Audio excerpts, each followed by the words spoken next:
Today I'm here to kick off a new video series, a formal introduction to Cimatron Quick Electrode.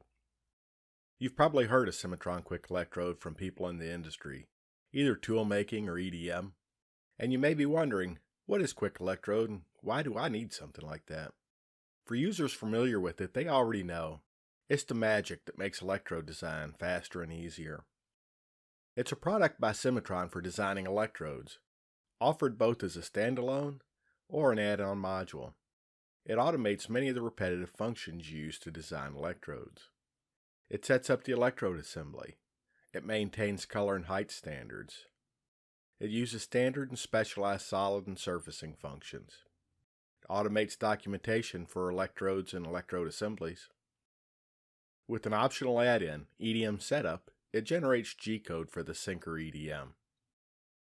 I'm not going to tell you that users will be able to design and program 10 electrodes in 20 minutes, but I'll say it's likely to save you time. Over several videos, I'll be showing you what makes it special. With the dedicated tools and the smooth workflow, it's easy to recognize the potential for gain. The tools streamline and automate the boring and tedious work related to designing electrodes. Today's discussion, we'll start with the Electrode Setup Wizard. Then I'll design a simple electrode with surfacing functions. Then we'll mirror and copy to multiple locations. Let's jump right into creating an electrode project. I'll choose the Electrode Wizard icon from the toolbar to begin the workflow. The wizard is a tool that sets up the assembly and adds components of interest to the project. I'll choose the battery core and verify the project name and file location. Then I'll verify the general preferences like the color palette and the standard height rules to follow.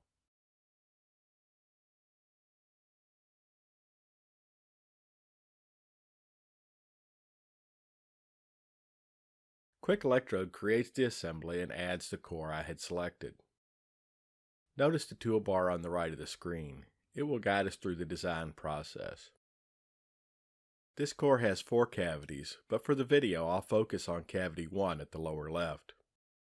Using the Extract Electrode function, let's extract the first electrode. The system changes the display to my preferred settings and is ready for me to drop a blank. I click the location for the blank, then verify the surfaces I plan to EDM with, and hit my middle mouse button.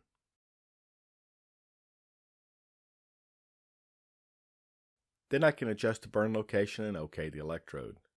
The system creates and activates the new electrode file in the assembly. Notice the guide on the right updated. It's laid out with the top-down workflow.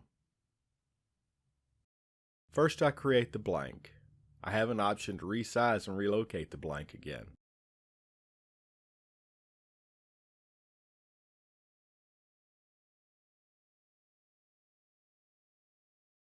Next I'll chain together edges of the electrode. This lets the system know where I want to focus. Then I'll create extensions on each of the composites.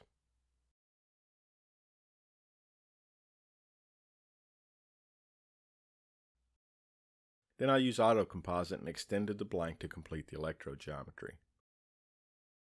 The next step is to add the electrode holder.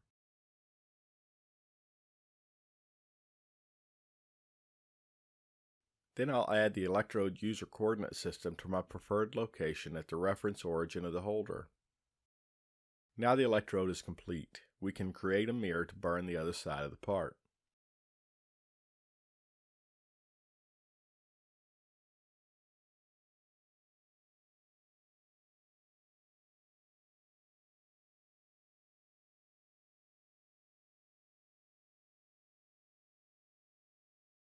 Next, I'll show all the user coordinate systems for each part and copy the electrodes to each cavity.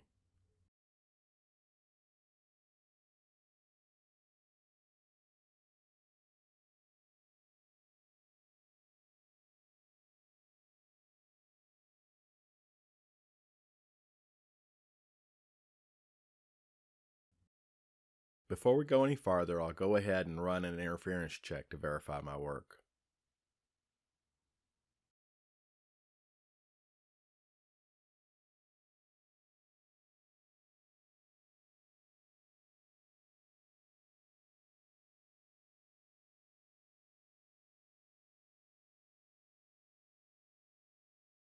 No interference was detected.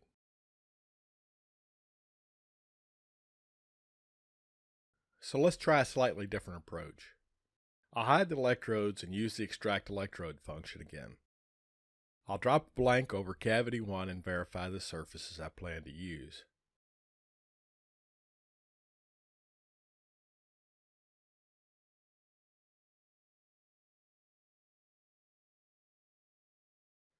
Then after the middle mouse button, let's fit and center the blank.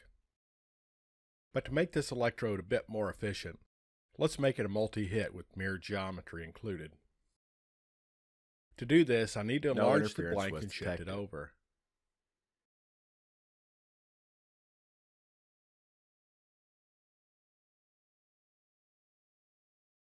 Now I can OK the electrode.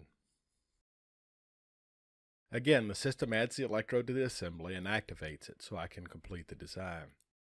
I'll start with the blank and then add 2 composite curves.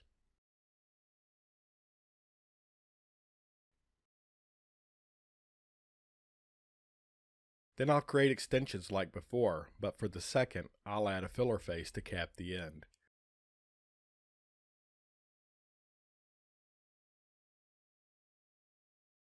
Next, I'll build the extension to the base, cap the rib, and stitch it together to make it a solid.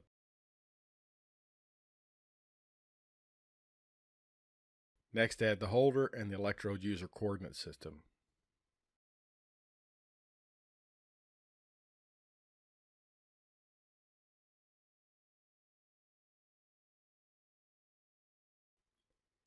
Let's mirror the geometry.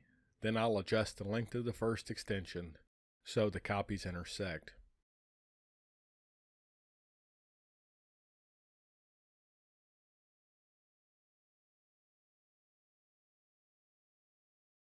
Next, I'll create a radial copy and remove the unnecessary notch.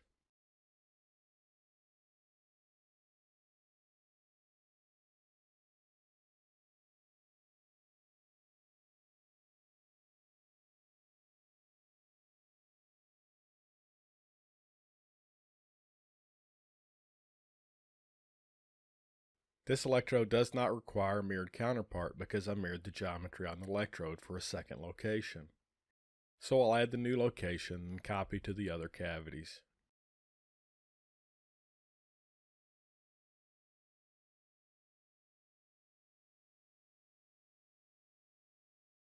Now I'll run an interference check.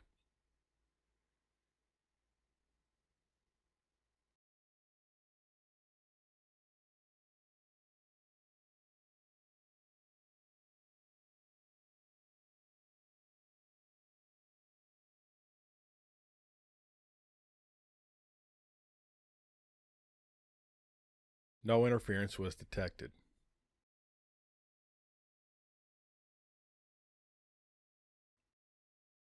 Thanks for watching this brief introduction. Join me next time for designing electrodes with solid functions, electrode templates for design, and 3D trajectory.